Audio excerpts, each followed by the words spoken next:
Hello everyone, my name is Priyanshi Jain. Welcome back to my YouTube channel BA Lab Scientist. आज के इस video lecture में हम लोग डिस्कस करने वाले हैं about the lab diagnosis of hereditary spherocytosis.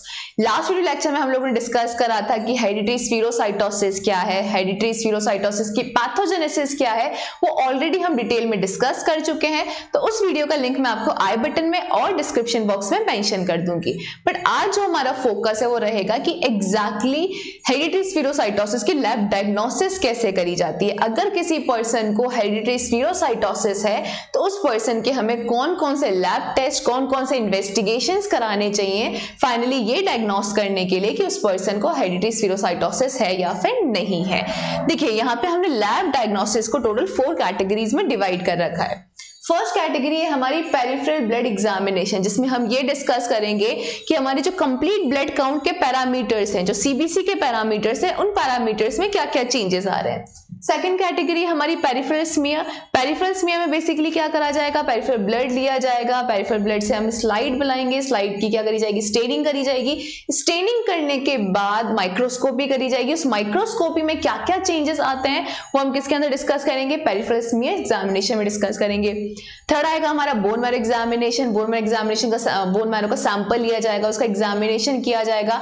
उन बोन मैरो के जो पैरामीटर्स हैं उनमें क्या क्या चेंजेस आ रहे हैं, क्या क्या माइक्रोस्कोपी में हमें नजर आ रहा है, वो हम डिस्कस करेंगे बोन मैरो एग्जामिनेशन के अंदर। फिर फाइनली फोर्थ है हमारा बायोकेमिकल फाइंडिंग्स, जिसमें हम देखेंगे कि बायोकेमिकल पैरामीटर्स में कौन कौन से चेंजेस आ रहे हैं, वो हम किस में डिस्कस करेंगे, बायोकेमिकल फाइंडिंग्स में डिस्कस करेंगे। तो हमने टोटल लैब डायग्नोसिस को 4 अलग अलग कैटेगरीज में डिवाइड कर दिया। सारी कैटेगरीज को आज हम डिटेल में डिस्कस करने वाले हैं। तो क्या आप सब तैयार हैं टॉपिक डिस्कस करने के लिए? तैयार है ना? तो चलिए let's start the topic.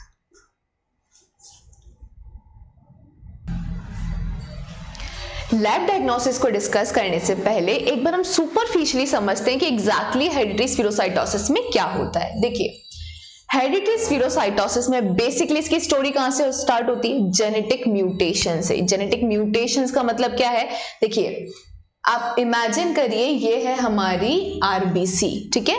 RBC की क्या है, बाहर की आरबीसी मेम्ब्रेन, इसे हम क्या बोलेंगे, आरबीसी की मेम्ब्रेन बोलेंगे। आरबीसी के मेम्ब्रेन में क्या प्रेजेंट है, प्रोटीन्स प्रेजेंट है। प्रोटीन्स बेसिकली हमें पता है प्रोटीन्स रिस्पॉन्सिबल होते हैं किसी चीज को स्ट्रक्चर देने के लिए। तो आरबीसी की मेम्ब्रेन, आरबीसी का भी क्या एक स्ट्रक्चर है, कैसी शेप होती है इसकी, बाय कॉन्केव शेप होती है। आरबीसी का भी एक डिफाइंड स्ट्रक्चर है। तो स्ट्रक्चर को कौन दे रहे हैं, प्रोटीन्स दे रहे हैं। उन प्रोटीन्स को हमने क्या कहा, साइटोस्केलेटन प्रोटीन्स ऑफ आरबीसीज, ठीक है। अब क्या हुआ, ये प्रोटीन्स कौन बना के देंगे, जीन्स बना के देंगे। जीन्स रिस्पॉन्सिबल हैं प्रोटीन्स बनाने के लिए।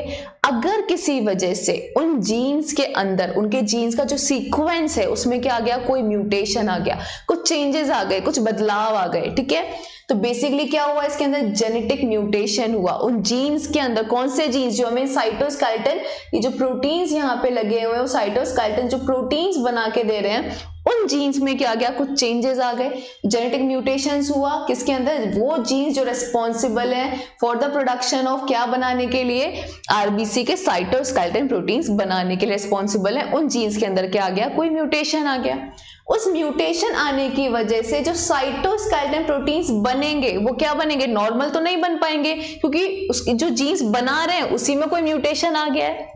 उस म्यूटेशन की वजह से जो साइटोस्केलेटन प्रोटीन्स बनेंगे वो कैसे बनेंगे, डिफेक्टिव बनेंगे, नॉर्मल नहीं बनेंगे। कैसे बनेंगे, डिफेक्टिव बने। अब जो साइटोस्केलेटन प्रोटीन्स है ये क्या है, डिफेक्टिव है।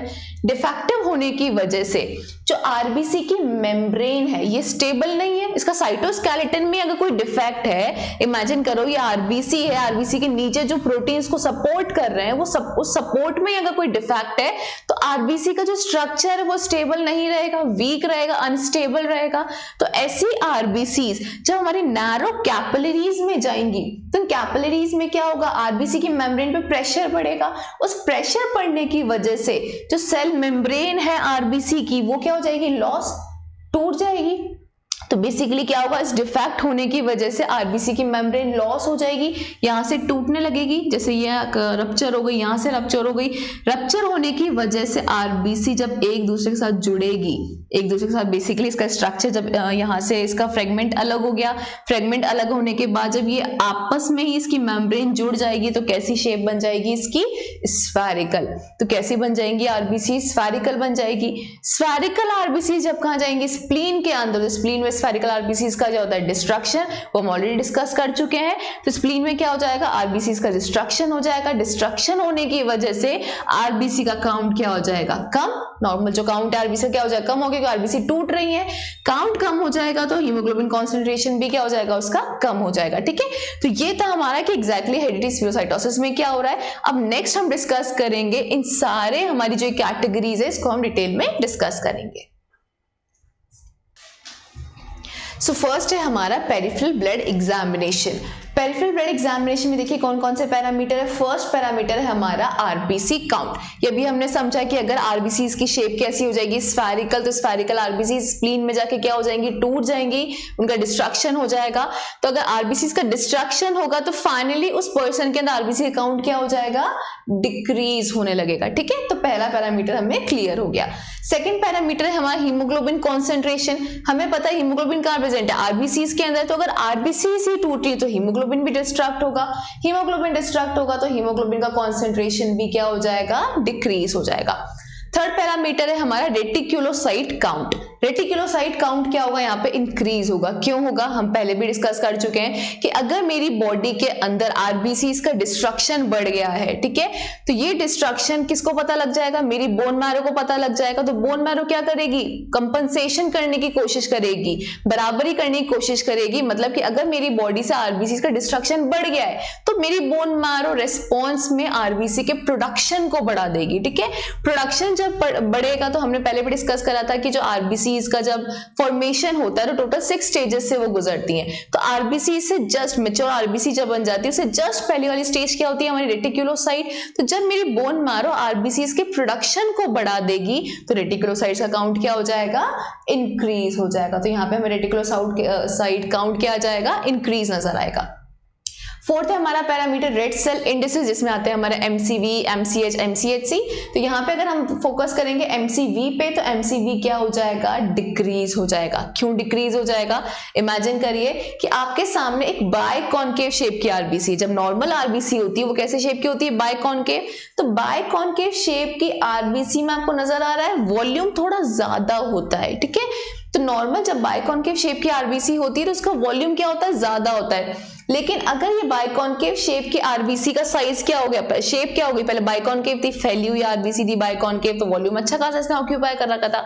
लेकिन बाद में क्या हो गया, बाइकॉन्केव शेप की आरबीसी का साइज क्या हो गया, सिकुड़ के स्फेरिकल हो गया। ठीक है, स्फेरिकल हो गया तो वॉल्यूम क्या हो गई, उसकी डिक्रीज हो गई। तो यहाँ पे एमसीवी क्या हो गया, डिक्रीज हो गया। फिर नेक्स्ट हमारा पैरामीटर है रेड सेल इंडिसेस का एमसीएचसी। एमसीएचसी हमें क्या बताता है कि एक यूनिट ऑफ आरबीसीज में हीमोग्लोबिन कॉन्सेंट्रेशन के बारे में बताता है। तो इमेजिन करिए पहले अच्छी खासी वॉल्यूम थी आरबीसी की तो उसके अंदर हीमोग्लोबिन बैठा हुआ था आराम से।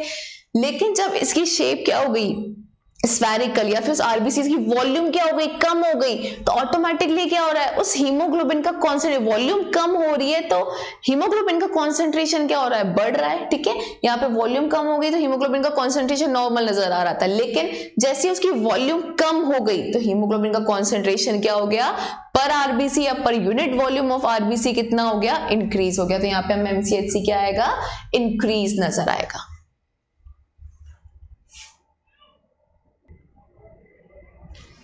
नेक्स्ट है हमारा पेरिफेरल स्मीयर एग्जामिनेशन। तो पेरिफेरल स्मीयर एग्जामिनेशन में हम क्या करेंगे, पेशेंट का सैंपल लेंगे, सैंपल से हम स्मीयर का प्रिपरेशन करेंगे स्लाइड के ऊपर, उसकी स्टेनिंग करेंगे, उसकी स्टेनिंग करने के बाद उसकी क्या करेंगे, माइक्रोस्कोपी।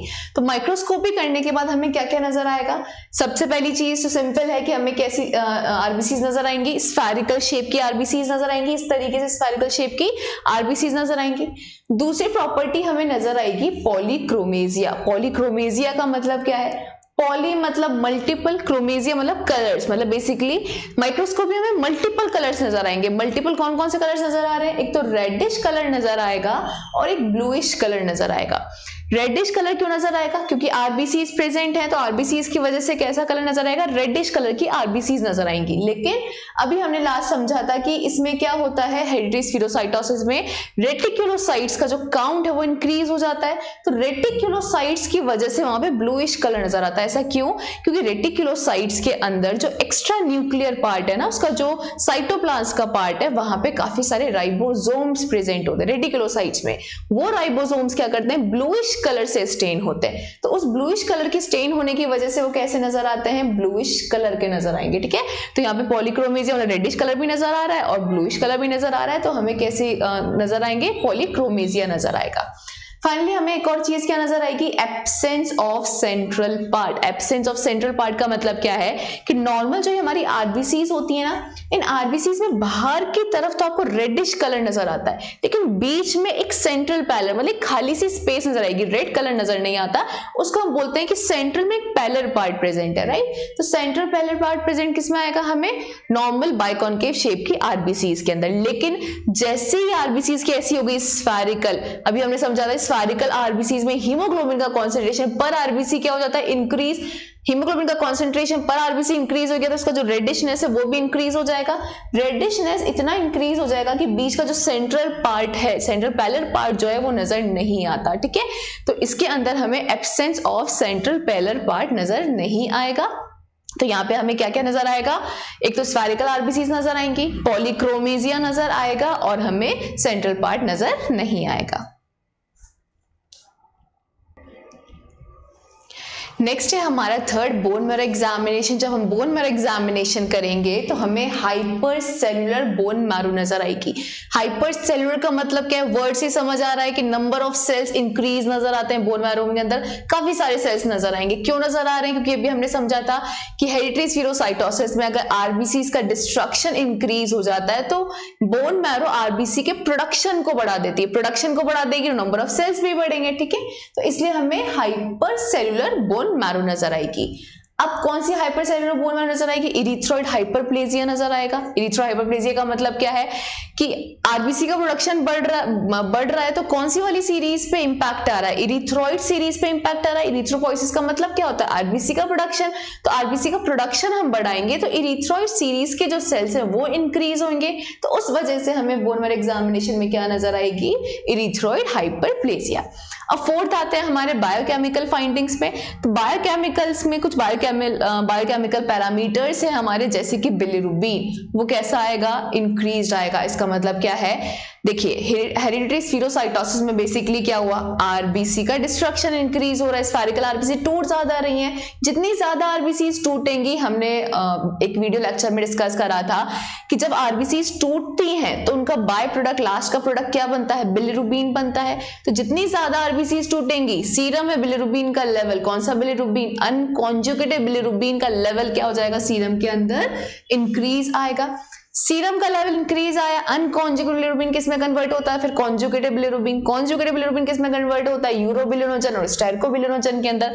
तो जितना ज्यादा बिलिरुबिन बन रहा है उतना ज्यादा आपका यूरोबिलिनोजन का लेवल भी इंक्रीज होगा और स्टेरकोबिलिनोजन का लेवल भी इंक्रीज होगा। ठीक है, तो ये तीन पैरामीटर्स क्लियर हुए। फिर फोर्थ पैरामीटर है हमारा बायोकेमिकल फाइंडिंग्स में serum haptoglobin level. Serum haptoglobin level क्या हो रहा है? यहाँ पे डिक्रीज हो रहा है। हैप्टोग्लोबिन का मतलब क्या है? देखो, आरबीसी का प्रोडक्शन डिस्ट्रक्शन बढ़ रहा है, आरबीसी का डिस्ट्रक्शन ब्रेकडाउन क्या हो गया? इंक्रीज हो गया। आरबीसी टूट रही है तो फ्री हीमोग्लोबिन भी निकलेगा। फ्री हैप्टोग्लोबिन का बेसिकली क्या काम होता है? फ्री हीमोग्लोबिन से बाइंड हो जाना। जो फ्री हीमोग्लोबिन होता है ना, वो हमारी बॉडी के लिए हार्मफुल होता है, टॉक्सिक होता है। तो मेरा लिवर एक प्रोटीन रिलीज करता है जिसका नाम है हैप्टोग्लोबिन। हैप्टोग्लोबिन ब्लड सर्कुलेशन में जाता है, फ्री हीमोग्लोबिन के साथ बाइंड हो जाता है। तो जितनी ज्यादा आरबीसी टूटेंगी उतना ज्यादा फ्री हीमोग्लोबिन रिलीज होगा। जितना ज्यादा फ्री हीमोग्लोबिन रिलीज होगा उतना ज्यादा हैप्टोग्लोबिन फ्री हीमोग्लोबिन के साथ बाइंड हो जाएगा। तो फ्री हैप्टोग्लोबिन का लेवल हमारे सीरम के अंदर, उस पेशेंट के अंदर क्या हो जाएगा? डिक्रीज हो जाएगा।